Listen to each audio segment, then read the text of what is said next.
আমার মনে হয় ইউ টেক টাইম। ও যখন করবে আমার মনে হয় it will be a blast, এবং সেটা এবং সেরারই সেরা হবে। হ্যাঁ, আমাকে বেশ কিছু মানুষ, আমি যেহেতু নিউ ইয়র্কে ছিলাম অনেক বছর, তো ওখানেও জিজ্ঞেস করেছে, এখানেও জিজ্ঞেস করেছে যে অপূর্বর সাথে আমাদেরই আরেকজন ওয়েল নন বা ওর মতোই আরেকজন পারফর্মার প্যারালালি ওর মতো কাজ করছে, তার আর ওর পার্থক্য কী?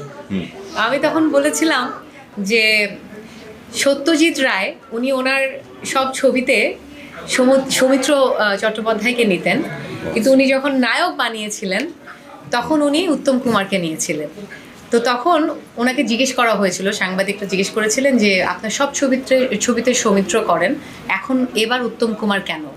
তো তখন উনি হেসে বলেছিলেন যে আমার ছবিতে দাঁড়িয়ে বাঁকা হয়ে একটা হাসি দিবে নায়ক, আমার নায়ক ছবিতে ওনার যে নায়ক ছবিটা, সেই নায়ক বাঁকা হয়ে তাকিয়ে হাসি দিবে, সেই নায়ক উত্তম কুমার ছাড়া আর কে হবে?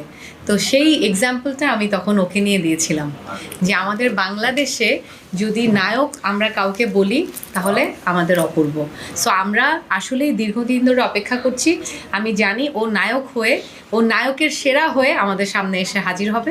আপনারা সবাই একটু ধৈর্য ধরেন। উত্তরায় একটা বিউটি সেলুন ওপেন করতে চাচ্ছিলাম।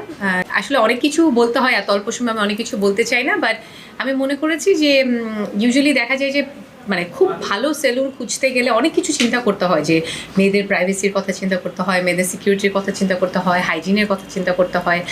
আর আমি দীর্ঘ দিন ধরে অভিনয় করেছি, সো একটা সময় মনে হলো যে আমি আসলে একটা নতুন কিছু করি, একটা নতুন চ্যালেঞ্জ আমি নিয়ে দেখি যে আমি এই কাজটা করতে পারি কিনা। আর তার চেয়ে বড় কথা হচ্ছে যে আমার পেছনে হচ্ছে আমার সিস্টার ইন ল, আমার ছোটো ভাইয়ের বউ। ও আমাকে অনেক বছর ধরে বলছে, মানে ওর বিয়ের পর থেকে আমাকে বলছে যে আপনি এরকম একটা কিছু করেন, আমি আছি, আমি আপনাকে যত ব্যাকআপ আছে আমি দিব।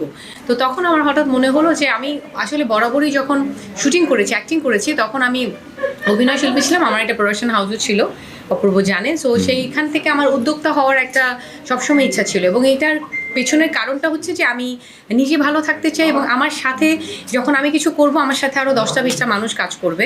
আমি মনে করি সে নিজে না, আমি আরও 10টা-20টা মানুষকে নিয়ে আমি ভালো কিছু করতে চাই, ভালো থাকতে চাই।